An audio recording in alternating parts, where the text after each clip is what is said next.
Film diawali dengan sebuah acara talk show pada tahun 1968, di mana acara ini sedang membahas penyakit-penyakit dan wabah yang pernah menjadi pandemi. Namun dengan kemajuan ilmu kedokteran, semua itu bisa teratasi. Tetapi seorang ilmuwan berkata jika ada satu hal yang selalu menjadi kekhawatiran besar di dunia kedokteran, yaitu jamur. Para dokter pernah menemukan jamur yang hidup dalam semut yang lama-kelamaan mengambil alih fungsi otak dan mengontrol semut itu. Dia berpikir apa jadinya jika jamur tersebut bisa menginfeksi manusia. Seorang dokter kemudian berkata jika jamur seperti itu tidak akan bisa menginfeksi manusia karena perbedaan anatomi tubuh manusia dengan serangga. John kembali mengatakan kalau jamur selalu berkembang sesuai dengan suhu dan keadaan sekitar dan apa jadinya jika suatu saat bumi mengalami pemanasan global dan jamur itu benar-benar menjangkit manusia dan menyebar ke penjuru dunia. So if that happens, we lose. 35 tahun kemudian, tepatnya pada tahun 2003, adegan menunjukkan seorang gadis bernama Sarah yang terlihat panik karena kesiangan. Dia segera membangunkan ayahnya yang juga sama-sama kesiangan. Ternyata hari ini adalah hari ulang tahun ayahnya yang bernama Joel. Sarah kemudian menyiapkan sarapan untuk ayahnya karena ternyata ibunya sudah meninggal. Hubungan ayah dan anak ini terlihat begitu dekat dan beberapa saat kemudian muncullah paman Sarah yang bernama Tommy. Tommy adalah mantan tentara Amerika yang kesulitan mendapat pekerjaan dan harus menumpang tinggal di rumah Joel. Di tengah perbincangan mereka mendengar sebuah berita di radio di mana kota Jakarta memperingati warganya akan sebuah wabah aneh yang berasal dari jamur. Jakarta. Where is that, Middle East? Kemudian Joel yang tidak tahu Jakarta diberitahu Sarah jika Jakarta itu adalah ibu kota Indonesia. Beberapa saat sebelum berangkat sekolah, Sarah mengendap-endap ke kamar ayahnya dan mencari sebuah jam hadiah dari mendiang ibunya yang sudah rusak. Hey, Nate. Happy birthday to you. Setelah pulang sekolah, Sarah menyempatkan diri mampir di sebuah toko jam dan ternyata dia ingin memperbaiki jam kesayangan ayahnya untuk dijadikan hadiah ulang tahun. 20. Saat Sarah menunggu jamnya diperbaiki, tiba-tiba istri pemilik toko datang dan menyuruh suaminya untuk tutup lebih awal. Entah kenapa wanita ini seolah sudah mengetahui sesuatu, namun untungnya si pemilik toko sudah selesai memperbaiki jamnya dan Sarah pun diminta untuk segera pulang. Dan benar saja tiba-tiba suasana di jalan luar benar-benar sepi. Sepulangnya di komplek, Sarah mengunjungi tetangganya mengambil pesanan kue untuk ayahnya. Ketika telepon berbunyi, si tetangga pergi untuk mengeceknya meninggalkan Sarah bersama si nenek. Sarah menggunakan waktunya melihat beberapa kaset film lama dan bersamaan dengan itu, keanehan mulai terjadi pada si nenek yang tiba-tiba kejang tanpa sebab. Dan ketika Sarah akan pulang, ia pun heran saat melihat si anjing milik tetangganya terus menatap si nenek.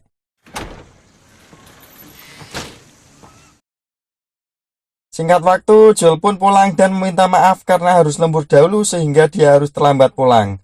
Setelah itu, Sarah langsung memberikan jam kesayangan ayahnya yang sudah dia perbaiki. Terlihat ayahnya pun begitu senang dengan kepedulian anaknya ini karena menurut Sarah, si ayah tak pernah memikirkan diri sendiri bahkan hanya untuk memperbaiki jam sekalipun. Dan untuk mengisi waktu, Sarah pun menunjukkan kaset action pinjaman dari tetangganya lalu mengajak ayahnya nonton. Sampai waktu Sarah ketiduran lalu tiba-tiba Joel mendapat telepon dari adiknya yang meminta tolong dari penjara. Tommy menjelaskan kalau dia terlibat masalah ketika di bar ada seorang pengunjung yang tiba-tiba anarkis dan ia pun terpaksa menghajarnya dan diamankan oleh petugas. Sekitar jam 2 pagi, tiba-tiba Sarah terbangun karena suara helikopter yang sangat keras. Di tengah kebingungan, Sarah mencari keberadaan ayahnya. Sarah mendapati siaran darurat dari TV dan dikagetkan saat anjing tetangganya berada di depan pintu. Di tengah keheranan yang semakin menjadi-jadi, Sarah pun langsung mengajak si anjing untuk kembali ke rumahnya. Akan tetapi si anjing seolah ketakutan dan pergi. Merasa ada yang tidak beres dengan tetangganya, Sarah pun memberanikan diri untuk mengecek rumah tetangganya itu. Betapa syoknya Sarah saat ia melihat tetangganya sekarat berlumuran darah. Ternyata si nenek sudah terinfeksi jamur dan sedang menyebarkan jamur itu kepada anaknya. Untung saja Joel segera pulang setelah mengetahui kejadian ini di kota.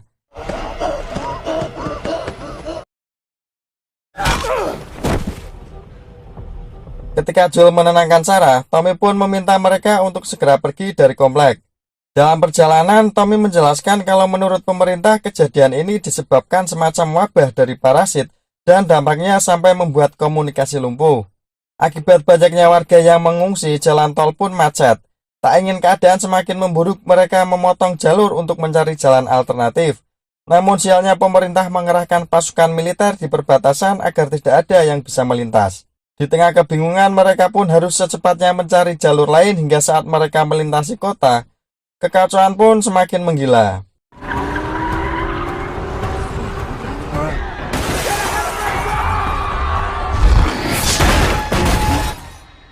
Singkat waktu, setelah melewati kekacauan dan dihantam puing pesawat, Joel dan Tommy yang tersadar segera membangunkan Sarah. Di tengah warga yang sudah menggila, Joel berusaha mengamankan Sarah.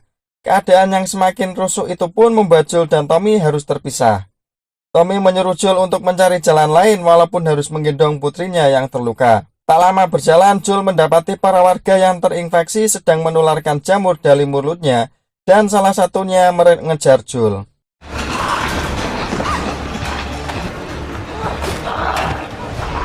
Untung saja sebuah tembakan menyelamatkan Joel, dan ternyata itu adalah pihak militer yang sedang bertugas. Tentara militer ini segera melaporkan ke pusat tentang Joel dan Sarah yang terluka.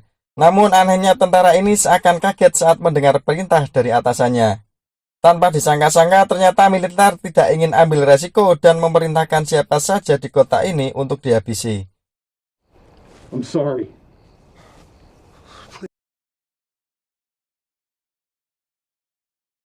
Untung saja Tommy datang tepat pada waktunya, namun ternyata Sarah terkena tembakan.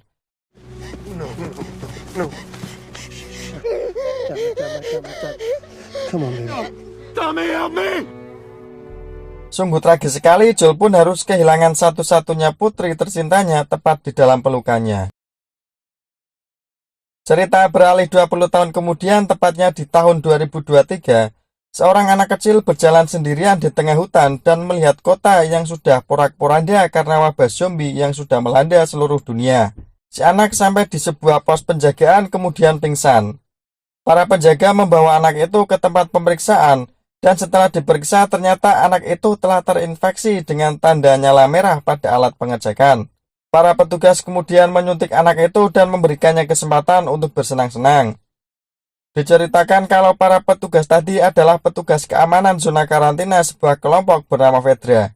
Di sisi lain ada juga kelompok pemberontak Fireflies yang menginginkan semua warga bebas membangun negara bersama-sama di tengah situasi yang terjadi.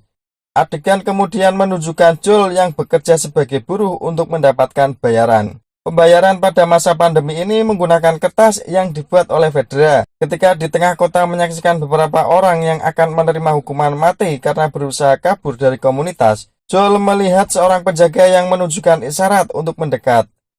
Joel mendatanginya dan ternyata mereka melakukan transaksi narkoba yang dijual Joel untuk mendapatkan tambahan uang. Pada kesempatan itu, Joel menanyakan perkembangan sebuah truk yang akan digunakannya untuk kabur.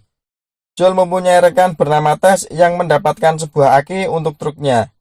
Aki itu dia beli dari seorang bernama Robert, namun Robert malah menjual kembali aki itu kepada orang lain. Hal itu membuat masalah di antara mereka, dan ketika mereka berdebat, tiba-tiba ledakan terjadi. Ketika Tess tersadar, Robert sudah tidak ada di tempat itu. Sementara itu, Joel pergi ke tempat layanan pesan suara di mana orang-orang sedang mengantri untuk memberikan pesan ke orang-orang tercinta mereka yang mungkin masih hidup di luar sana. Ternyata Joel sudah lama kenal dengan si petugas radio, dan dengan sedikit sogokan, Joel menanyakan tentang kabar saudaranya Tommy yang terpisah dengannya di tengah usaha mereka bertahan hidup di tengah wabah zombie. Tapi hasilnya belum ada balasan pesan dari Tommy, sehingga membuat Joel khawatir karena sudah 3 minggu Tommy tidak membalas pesannya. Joel berniat pergi ke tempat layanan pesan suara Tommy setelah mengetahui lokasinya dari si petugas radio.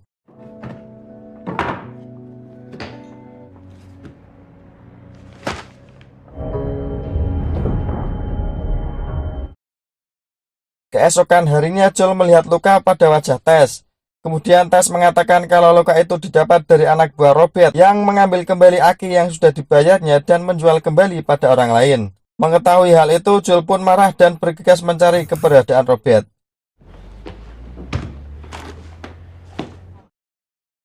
Tess bertanya kepada seseorang dan mengetahui kalau Robert yang saat ini berada di markas Fireflies. Mereka kemudian pergi ke terowongan bawah tanah dan melewati jalan khusus.